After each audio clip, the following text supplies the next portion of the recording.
CBN Curitiba.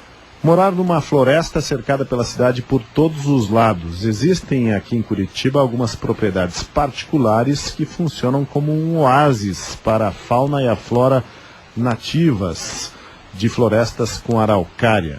E a gente vai conhecer um dos proprietários dessas mini florestas de Curitiba e vamos saber o que ele está fazendo para tornar mais perfeito o trabalho de conservação do verde. No estúdio com a gente o arquiteto Oswaldo Navarro, que é dono de um bosque, de uma mini floresta de 6.000 metros quadrados lá no bairro Pilarzinho.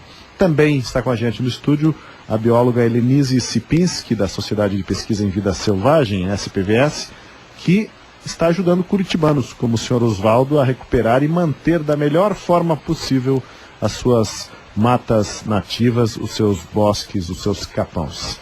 Uma boa tarde, senhor Oswaldo. Boa tarde, Helenise. Tudo bem? Boa tarde. Tudo bem?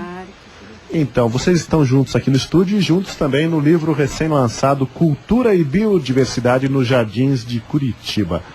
Folheando o livro, eu encontrei uma passagem que eu já quero citar para vocês, mas antes eu quero confirmar uma informação com o senhor Oswaldo. É verdade que na sua propriedade, ali no Pilarzinho, tem uma série de animais, aves silvestres que não são facilmente encontrados no meio urbano? Ninguém imaginaria, por exemplo, encontrar um tucano no Pilarzinho, e o senhor já viu tucano por lá? Exatamente. O tucano, ele aparece na minha Ilha Verde, que fica, na verdade, próximo ao centro. A minha propriedade fica a 2 quilômetros do centro cívico, do palácio. 2 quilômetros em linha reta. Da Praça Tiradentes deve dar 3,5. Então existe na cidade, existem essas ilhas verdes, né?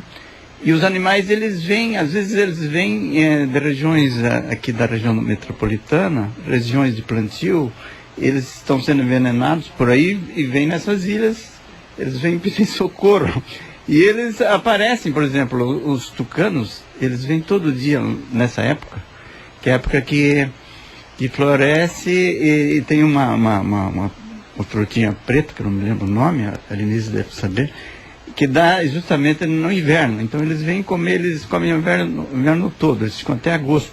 E vêm todo dia, mas não é um só, vem 2, 3. Eu já vi bandos de 6 tucanos que eu fico vendo da minha varanda lá. Eu fico tomando um café, eu tenho um vidro para fora, fico assistindo os tucanos, os jacus. Não o jacu urbano, o jacu selvagem. O senhor por vezes deve esquecer que está cercado de casas, de essa paisagem urbana típica, né? Prédios, casas, sobrados por todo lado, a sua propriedade está lá, 6.000 metros quadrados, e muito verde. Dá para esquecer, porque a minha propriedade, apesar de ser pequena relativamente, 6.000 metros, mas ela está dentro de um bosque maior, que tem 6 alqueires. Isso é preservado por lei, pela lei de zoneamento da cidade, de áreas verdes. Então é um refúgio para esses animais. E as espécies estão lá sobrevivendo, graças aos proprietários que têm essa consciência, né, de preservação. A gente já vai saber mais sobre a sua propriedade, como é que o senhor faz para protegê-la, mas eu vou citar uma passagem do livro aqui, até para saber com a Helenise, a bióloga, sobre esse esforço que vocês estão fazendo para ajudar os curitibanos que têm essas áreas verdes, e mesmo os que têm quintais menores, terrenos menores, ajudá-los a recuperar a biodiversidade de uma forma que seja favorável ao nosso tipo de mata nativa daqui, né? Mas a passagem que eu quero citar, Helenise, no livro vocês falam que o botânico francês Auguste de Saint-Hilaire, viajando por aqui, observou que as casas urbanas do Brasil tinham quintais, e isso causava estranhamento para o viajante europeu, né? No entanto, ele nota que as árvores plantadas nos quintais curitibanos não eram as nativas da terra, mas as frutíferas europeias, como as macieiras e os pessegueiros. De certa forma, a gente continua até hoje cometendo esse equívoco de copiar jardins europeus? Então, isso ficou muito evidente nesse projeto, né? Então, nesse projeto, nós tivemos a possibilidade de conhecer um grande número de propriedades. Então, Curitiba tem ainda em torno de 1.000 propriedades com áreas de bosques, os remanescentes um pouco mais conservados, como o do seu Navarro, e umas áreas um pouco menos conservadas. E em todas essas áreas, com pouquíssimas exceções, foram encontradas essas espécies exóticas. Então, existe é muito forte ainda essa cultura que veio, né, dos europeus, de trazer espécies exóticas para trazer nos seus jardins, para serem cultivadas, que acham que são bonitas. Então, a ideia desse livro é um pouco tirar isso e mostrar que existem espécies muito bonitas e ideais para serem cultivadas num jardim nativo. E aí, vocês da SPVS fazem uma parceria com essas pessoas que têm esses remanescentes e vão orientá-las sobre como melhor preservar isso. Senhor Oswaldo, nesse trabalho, o que o senhor identificou lá na sua propriedade que não estava muito de acordo com o que seria ideal para preservar? O que o senhor descobriu? Eu descobri algumas coisas que, graças aos técnicos da SPVS e da Prefeitura de Curitiba, através da Secretaria do Meio Ambiente, então eles estão dando orientação, e esse livro justamente ele prevê isso, né? Assim, a orientação para que os proprietários eliminem certas espécies que não são da região, que eu estou aprendendo com eles, espécies invasoras, exóticas. É verdade que o beijinho não é uma boa numa área que se pretende preservar? O beijinho não é, a Lenise pode explicar melhor, mas é uma invasora que ela toma conta, ela gostou tanto no nosso clima, nossa terra, que ela invade e não deixa, não é que ela destrói a outra, mas ela toma o lugar de outra. Então outras plantas não nascem embaixo, entende? Então isso é uma invasora, bonitinha, mas invasora. O senhor meteu a enxada nos beijinhos da sua propriedade? Eu estou, assim, aos poucos retirando, o beijinho, coitado, ele é fraquinho, você pode tirar com a mão, sem enxada.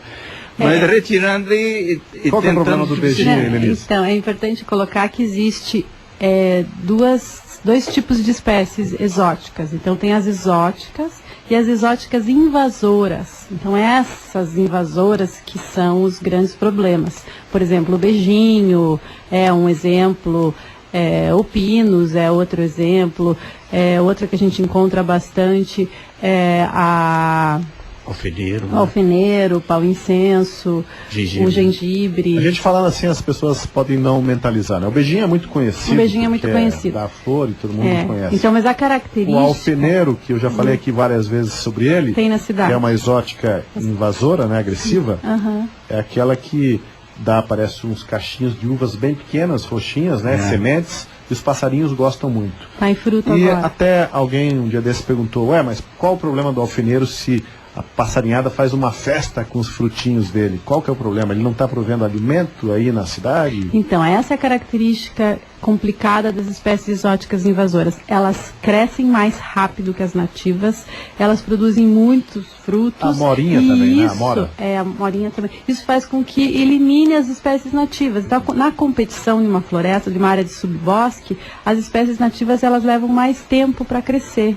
E o que acontece? As espécies exóticas começam a tomar conta de uma forma que não deixa a nativa vir. Então, o que acontece ao longo equilíbrio do tempo... primeiro na flora e também na fauna. Isso. Para os animais também. É uma cadeia inteira, né? Então, que está relacionada. Algumas espécies de fauna se beneficiam em contrapartida, outras não. Então, isso traz prejuízo para a biodiversidade, que, na verdade, esse livro mostra isso. Como uma pessoa pode contribuir para a conservação da biodiversidade. Então, quanto mais espécies diferentes, nativas, tiver um bosque, mais biodiverso ele vai ser.